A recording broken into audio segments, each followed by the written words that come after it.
Today, I'm joined by no one, just myself. If you really are passionate about property and you see yourself in this sector for a long period of time, it's get a job within the sector. I can't stress that enough. That's the mistake that I made in property. I wish a lot younger age. Money management is the biggest factor to how you, I suppose, manage your wealth and grow your wealth. You know, there's a lot of ways to make money creatively in property. If you're early on in your career, your property career, it's all about building capital as quickly as you can in the most efficient way. Before we kick this episode off, I want to let you know about our next show that will be taking place in Manchester on the 4th of September at Manchester City Stadium, the Etihad. Doors to the show will open at 10 a.m. They'll shut at 3 p.m. We have 12 keynote speakers, multiple exhibitors, and lots of opportunity for networking. Details for the show are in the description. Tickets are free. We hope to see you there.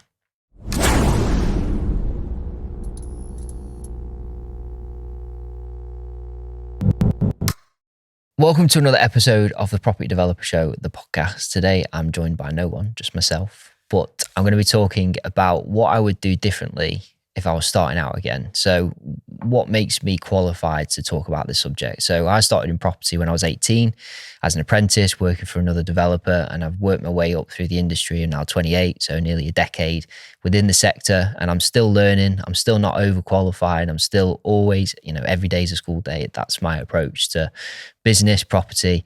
So this is, I guess, a decade's worth of experience, starting with absolutely nothing, no support from, financial support. I definitely got emotional support from my family, but no financial support from my family.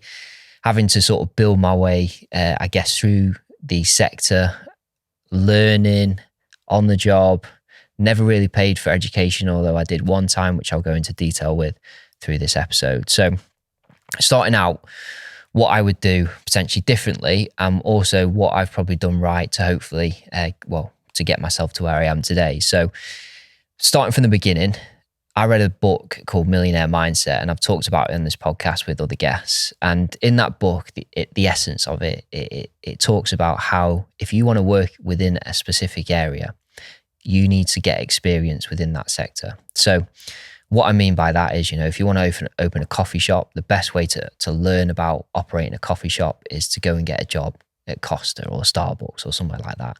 That's a pretext of the book. So I use that same methodology, so to speak, from an early age. I knew I needed to gain experience within the property sector to enable me to invest in my own projects, which is obviously what I've done successfully. So I was fortunate enough to get a job working for a developer. There was no thought platter behind that kind of approach. I just literally applied for the job through .gov. So it's a great way to get onto, I get the career ladder rather than going to university. I'm massive on apprenticeships. I think they're brilliant. So at 18 years old, I got a job within the sector. I kind of moved in and out of the sector probably up until the age of 22. I worked in estate agencies, letting agencies, HMOs, the whole sort of range within that. When I was 22, I realized that I could use other people's money to invest in property. Now that's where I'm going to pick this story up and hopefully give you some insight to what I would potentially do differently. So some of the good habits I created when I was 18 sort of through to 22, and I still operate in that sort of manner, is I learned how to manage my money correctly. So manage money correctly. So that's one. This has enabled me to A, save money, B, manage all my current cash flowing businesses, assets, through property, being able to manage and forecast for projects, stuff like that. This ingrained in me early on was one of the biggest things that I learned. I wasn't fortunate enough through, I guess, 10 years ago, kind of social media, the whole entrepreneurship on social media and YouTube wasn't as accessible. So I literally used to sit on my laptop and Google how to become a millionaire. And this is whether you want to be a property millionaire or whether you want to be a business millionaire or any millionaire with that kind of, I suppose, tone. Money management is the biggest factor to how you, I suppose, manage your wealth and grow your wealth. So how that links to property is when I was 18, I only wanted to buy property. So everything I earned, I was saving. It made me disciplined. It helped me sort of get onto that kind of property ladder.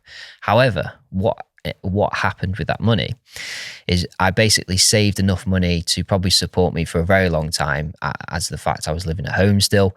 I managed to save up about 25,000-30,000 as a 22-year-old, kind of just sort of working away. I was on £3.30 an hour as an apprentice. You can sort of see how that was kind of a difficult task for me to do at the time.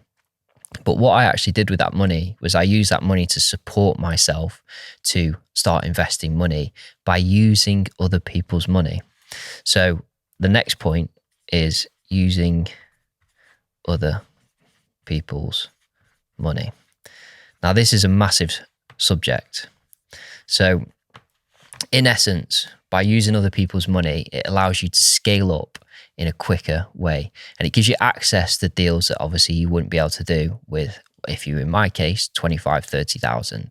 I could probably buy a buy-to-let with that, and that's probably as far as I'd go. Whereas using other people's money, that allows you to scale up very quickly. Now, I appreciate, obviously, if you've never invested in property before, raising money from people that, are you looking to invest in property, the credibility might not necessarily be there. So that's kind of why it kind of loops back into the point of getting a job within the sector. So I'm going to add that point in, actually, because it's quite an important point. So getting a job within the sector.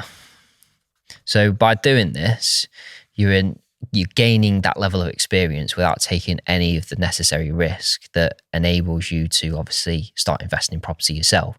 So by watching other people do it, whether you're working as an estate agent potentially or a letting agent, you want to be inquisitive to the people that you're showing. So if, letting agency, for example, if you've got new landlords that are coming on board, ask them loads of questions. How did they do it?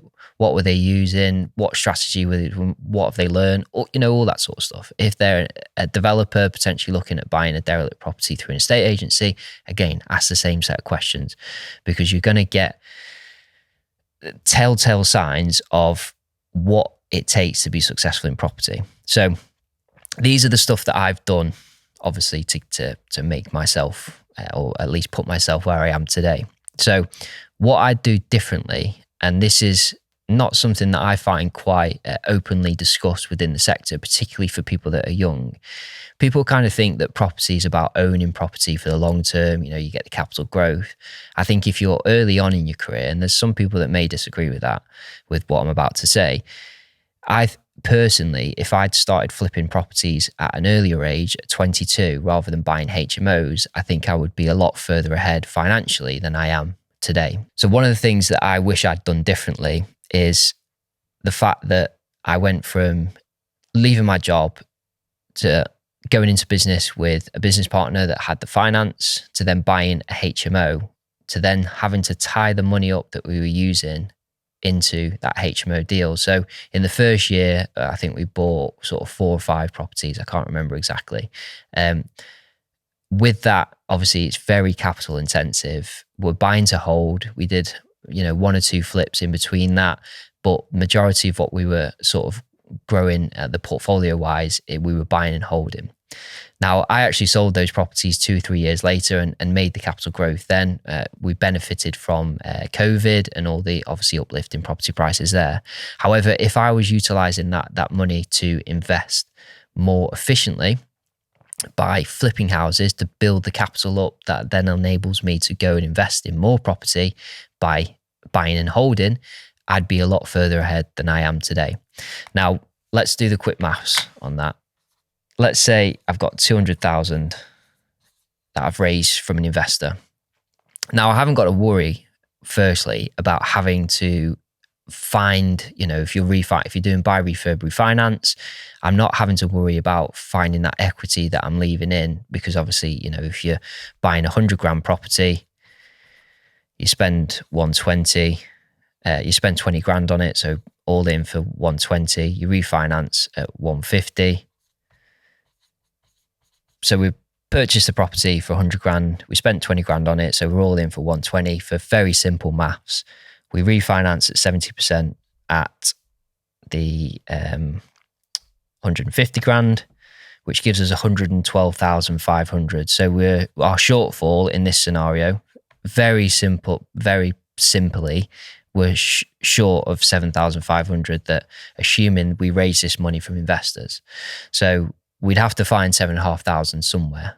So if you're early on in your career, your property career, it's all about building capital as quickly as you can in the most efficient way without having to tie capital up, which is why people use a buy, refurb, refinance model, because it's a scalable model and it allows them to go further with their cash.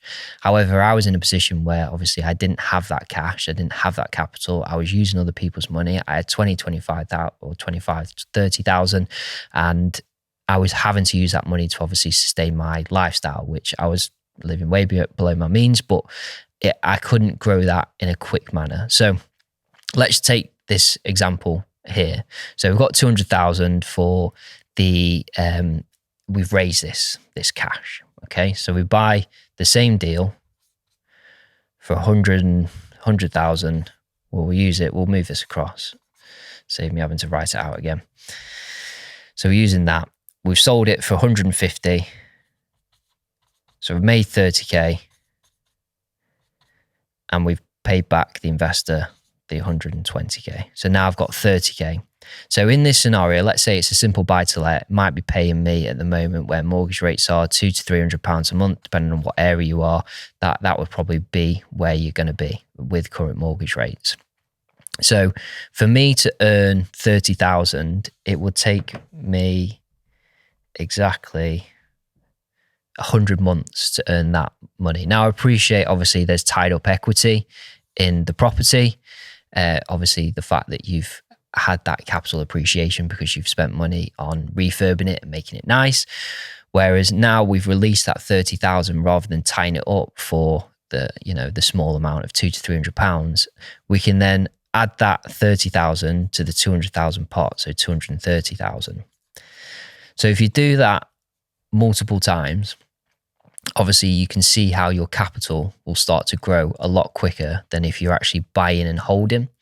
Now, I'm not saying buying and holding isn't the right way, because it depends on your circumstances, but based on the fact if you've got zero money to begin with and you're looking to build wealth through property, to me, this is the most efficient way. So I've kind of done it backwards. I'm now going back to flipping and developing houses, mostly because I don't enjoy being a landlord. But this is the most efficient way to grow your wealth in a timely manner. You can then, obviously, if you do that 10 times over the space of 5 years, which 2 deals a year is not unpractical. It's quite manageable for most people, even if you've got no experience. You've got 300 grand over that space, which to make 300 grand in 5 years is a lot of money, particularly if you're starting out young in property. But for me, my experience with, the property communities and trainers, it's all about buy and hold for the long term. Property prices double every 10 years, which, yes, in turn is probably right in some degrees, certain areas, not all areas. But if you want speed and efficiency for the scalability side, flipping houses is the best approach, in my opinion. So flipping back to the points, obviously we've got the managed money, which obviously is a great habit to pick up if you're early on. The earlier you pick that habit up, the better. This episode is really orientated to those that are probably between the age of 18 and 30. You can, haven't got any children, low responsibility, maybe haven't got themselves on the housing ladder yet, looking to sort of take themselves to another level in terms of career and wealth. Learn how to use other people's money, raising money. And if you really are passionate about property and you see yourself in this sector for a long period of time, it's get a job within the sector. I can't stress that enough, whether it be estate agency, surveyors, QSing, project managing, trade, letting, I think I said letting agents, but estate agents, that experience piece will go so far in becoming a successful property investor and developer. And obviously the main point for this video is flip houses if you're in that early stage. I'm underlining that because that's important. That's the mistake that I made in property. I wish I had started flipping houses at a lot younger age. I would be a lot further ahead in terms of the capital that I've got to play with. I mean, I've not done terribly for myself, but I've certainly could have been a lot further ahead had someone told me at an earlier age that flipping houses, I can make more money. There's obviously other areas that you can use to grow cash, sourcing, back-to-back in, lease options. There's a lot of ways to make money creatively in property, but today focus is just on flipping houses. So hopefully what I've put together there makes sense. The main points: manage the money, use other people's money, manage your own money, use other people's, and obviously manage their money when it comes in. If you're really passionate about property, get a job within the sector, because that's the best way you're going to learn without having to pay for education. This is on the basis you've got no money, you've got no experience, and you want to get further ahead in property. And when you can, start flipping houses, because it's the best way to grow capital very quickly. Thanks for tuning in. I hope to see you all very soon. Take care.